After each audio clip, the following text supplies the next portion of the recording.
jungle. Hello everyone, welcome to my channel. This is Rishabh Shukla. अगर मैं आपसे पूछूं कि फंडामेंटल राइट जो पार्ट 3 के अंदर दिए हुए हैं वो किसके अगेंस्ट मिले हुए हैं हमको, या कौन सी ऐसी बॉडीज़ हैं जिनके वायलेशन करने पे हम कोर्ट जा सकते हैं, या कौन सी ऐसी अथॉरिटीज़ होंगी जो हमारे फंडामेंटल राइट्स का वायलेशन करेंगी तो हम उसके अगेंस्ट कोई केस ला सकते हैं या उसके अगेंस्ट कोर्ट जा सकते हैं। तो इस सब सवालों का जवाब ढूंढने के लिए आज इस सेगमेंट के अंदर हम चर्चा करेंगे article 12 of the Indian constitution. Okay, so now before starting the video please subscribe my channel and press the bell icon. Okay, so now let's start. The first question is against whom the fundamental rights are available. जो fundamental right है वो हमें किसके against मिले हुए हैं? The answer is that fundamental rights are available against the state, not against the private individual. जो fundamental rights है वो हमें स्टेट के अगेंस्ट मिले हुए हैं, ना कि किसी प्राइवेट इंडिविजुअल के against. Okay, the next question is what is state? What is state? State has been defined in the Article 12 of the Indian Constitution. Article 12 में इसको डिफाइन किया गया है। अब हम देखते हैं कौन कौन सी ऐसी बॉडीज होंगी जो आर्टिकल 12 के अंदर स्टेट के डिफिनेशन में आती हैं। तो सबसे पहले unless the context otherwise requires the term state include the following. तो यहाँ पे 4 बॉडीज की बात की गई है। ओके, कौन कौन सी? Government and the parliament of India, first government and the legislature of the state, second, and the third is all local and the other authorities within the territory of India, and the fourth one is all local and the other authorities within the control of Indian government. तो यहाँ पे government और parliament के बारे में तो आप जानते ही हैं, इसकी कोई डिस्कशन करने की ज़रूरत है नहीं। गवर्नमेंट और लेजिस्लेचर के बारे में ये आप जानते हैं। यहाँ पे हमें डिस्कशन करना है और समझना भी है what is local authority and what are the other authority and what are the bodies which are included under the other authority. So इसके लिए कोर्ट ने यहाँ पे डिफरेंट केस लॉज में डिफरेंट बॉडीज को अथॉरिटी बताया है और कुछ बॉडीज को अथॉरिटी के अंदर नहीं रखा है। सो इसका डिस्कशन करने के लिए अब हमें चलना पड़ेगा सुप्रीम कोर्ट के केस लॉज पर। ओके, तो सबसे पहले हम देखते हैं what is authority. Those bodies who has power to make laws, orders, regulations, bylaws, notification, etc. which have the force of law. ऐसी बॉडीज जिनको ऑर्डर इशू करने का, रेगुलेशन बनाने का, बायलॉज बनाने का या नोटिफिकेशन जारी करने का पावर होता है, they are called the authority. और इन सब चीज़ों को करने में उसके पीछे फोर्स ऑफ लॉ हो, लॉ की रिकॉग्निशन हो, then that will be called the authorities. Those bodies will be called the authorities. Okay, so now we shall discuss what is local authorities. local authority क्या है? local authority की definition general classes act के section 3 class 31 में दिया गया है और उसमें कहा गया है municipalities, district boards, panchayat, committees, these are called the local authorities, जो लोकल लेवल पर कार्य करती हैं। ओके, तो अब हम देखेंगे कि what is other authorities. What is other authorities? तो यहाँ पे 3 तरीके का इंटरप्रिटेशन किया गया है सुप्रीम कोर्ट के द्वारा। First is restricted interpretation, second one is liberal interpretation and the third is more liberal interpretation. So restricted interpretation में यहाँ पे एक केस लॉ आता है यूनिवर्सिटी ऑफ मद्रास वर्सेस संताबाई का, AIR 1954 मद्रास का, जिसमें ये कहा गया those bodies whose work are governmental and whose functions are sovereign, they are called the authority and they will be included under the definition of article 12. उनको ही state कहा जाएगा और वही अथॉरिटी कहलाएंगी। लेकिन ये बहुत ही रिस्ट्रिक्टेड इंटरप्रिटेशन था जिसके आने से बहुत सी अथॉरिटी स्टेट की डिफिनेशन से बाहर हो गई। ठीक, इसने केवल इतने तक सीमित रख दिया जो गवर्नमेंटल कोई कार्य करेंगी या जो सॉवरेन फंक्शन को डिस्चार्ज करेंगी, they are only eligible to be a state, उन्हीं को स्टेट कहा जाएगा।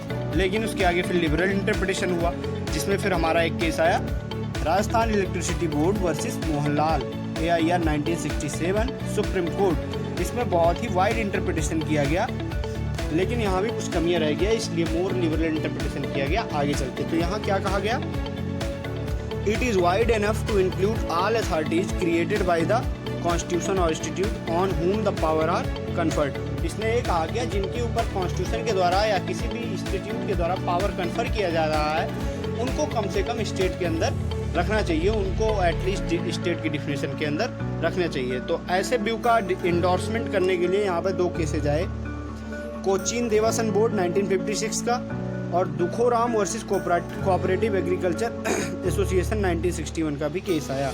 ठीक, तो यहाँ पे अब हम इसमें एक कहा गया, एक बात कही गई, power to make laws bylaws under cooperative societies act 1911। जिन बॉडीज के पास कोऑपरेटिव सोसाइटीज एक्ट 1911 के अंतर्गत बाईलॉज बनाने का पावर है, they will be called the authorities and they will be the state under article 12। Okay, तो ये आ गया। तो इसी के फर्दरांश में एक केस आया, सुखदेव वर्सेस भगत राम 1975 का। इस केस में 4-1 मेजॉरिटी से का जजमेंट आया और जिसमें राजस्थान इलेक्ट्रिसिटी बोर्ड के रूल को अप्लाई किया गया और यहाँ पे 3 बॉडीज़ को स्टेट बताया गया, LIC, IFC, ONGC को यहाँ पे स्टेट बताया गया इसी केस के अंतर्गत। और यहाँ पे जो राजस्थान इलेक्ट्रिसिटी बोर्ड का जो रूल था सोसाइटीज़ एक्ट का, उसको अप्लाई किया गया। लेकिन यहाँ पे एक जज थे, उन्होंने कहा था कि इसका और इंटरप्रिटेशन किया जाना चाहिए और जो आगे चल के बेस बना मोर लिबरल इंटरप्रिटेशन का। ठीक, तो अब हम देखते हैं आगे more liberal interpretation, more broad and liberal interpretation. तो यहाँ पे सबसे पहला केस आया Ramanna Dayaram Shetty versus the International Airport Authority of India AIN 1979 Supreme Court का। ये बहुत ही लीडिंग केस है जो मैं यहाँ पे आपको दिखा रहा हूँ। These are the most leading cases which are asked in every examination of the semester of the PCSJ, every judicial services में ये पूछे ही जाते हैं। ठीक, तो हम देखते हैं इस केस में जस्टिस भगवती ने क्या कहा। Justice Bhagwati preferred the broader test suggested by Mathew in the Sukhdev case. Sukhdev के केस में जो एक डिसेंटिंग ओपिनियन में थे मैथ्यू जज, उन्होंने कहा था मोर लिबरल इंटरप्रिटेशन किया जाए और उन्हीं के व्यू का इंडोर्समेंट करते हुए जस्टिस भगवती ने यहाँ पे क्या कहा कि मैथ्यू जज का यहाँ पे पालन करना चाहिए और इसका एक मोर लिबरल इंटरप्रिटेशन करना चाहिए। और इसी केस के अंतर्गत अदर अथॉरिटीज़ का और मोर लिबरल इंटरप्रिटेशन किया गया। ठीक, तो हम देखते हैं क्या कहा गया इसमें ये कहा गया, if a body is agency और instrumentality of government is a state. यहाँ पे मोर लिबरल इंटरप्रिटेशन करते हुए क्या कहा गया, if a body is agency और instrumentality of government is a state. अब इतने से ही काम चल जाएगा। अगर वो इंस्ट्रूमेंटालिटी है गवर्नमेंट की, ठीक, या एजेंसी है गवर्नमेंट की, then that will be a state. और शुरुआत में क्या कहा गया था, वो गवर्नमेंटल फंक्शन डिस्चार्ज करता हो, वो सॉवरेन फंक्शन डिस्चार्ज करती हो, तब अथॉरिटी होगी। वो तो बहुत ही रिस्ट्रिक्टेड इंटरप्रिटेशन था।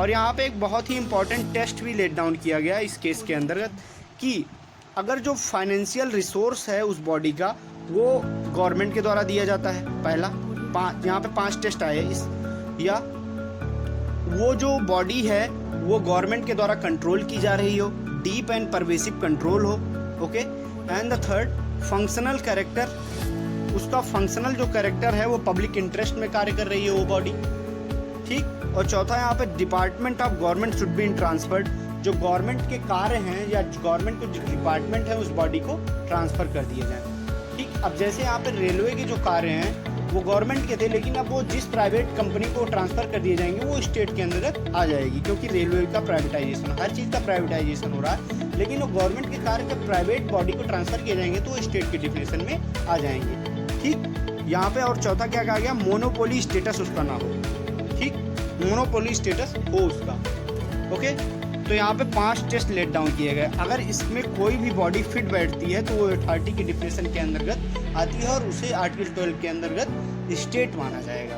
तो ये बहुत ही इंपॉर्टेंट टेस्ट है, इसको आप लोग नोट कर सकते हैं अपनी कॉपी में। बहुत ही शॉर्ट तरीके में मैंने लिखा है और इसको बहुत ही याद करने का बहुत ही अच्छा तरीका यहाँ पे मैंने लिख दिया है, ठीक। आगे चलते हैं, हम डिस्कस करेंगे कौन कौन सी बॉडीज़ को अथॉरिटीज़ माना गया है। कुछ मैंने टेबल बनाई है उसको दिखाते हैं। बीसीसीआई जो यहाँ पे क्रिकेट की हैंडलिंग बॉडी है, गवर्निंग बॉडी है, बीसीसीआई आप लोग जानते होंगे, उसे स्टेट नहीं माना गया है। ठीक है, एक केस के अंतर्गत एलआईसी को स्टेट माना गया है, ओएनजीसी को स्टेट माना गया है, आईएफसी को स्टेट माना गया है, आईसीएआर को स्टेट माना गया है, सीएसआईआर को भी स्टेट माना गया। फिर एक बहुत ही इंपॉर्टेंट क्वेश्चन आ जाता है कि क्या जुडिशरी स्टेट है कि नहीं, हमारी जो जुडिशरी है वो स्टेट है कि नहीं। तो बहुत से केसेस में कहा गया judiciary not a state, judiciary state, लेकिन फिर एक लास्ट में केस आया AR इंटुले वर्सेस RS नायक। इस केस में कहा गया कि जुडिशरी इज अ स्टेट। सो आपको यहाँ पे कंफ्यूज नहीं होना, आपको एक केस कोड करते हुए लिखना है कि in the AR Antulay versus ARS Nayak case it has been held by the court that judiciary is a state. फिर अब देखते हैं क्या प्राइवेट यूनिवर्सिटी भी स्टेट है या private university and deemed university also है स्टेट। तो यहाँ पे कुछ टेबल मैंने बनाई थी 8 बॉडीज की जो अथॉरिटी के अंदर आती हैं और वो स्टेट की डिफिनेशन में आती हैं। तो यहाँ मैंने आर्टिकल 12 से related every fact I have revealed, nothing is concealed, everything has been look into. So if you will feel well that this video is contentful, then please thumbs up with this video, and then in the next video I will come with another topic in another segment. Okay, so bye, see you in the next video.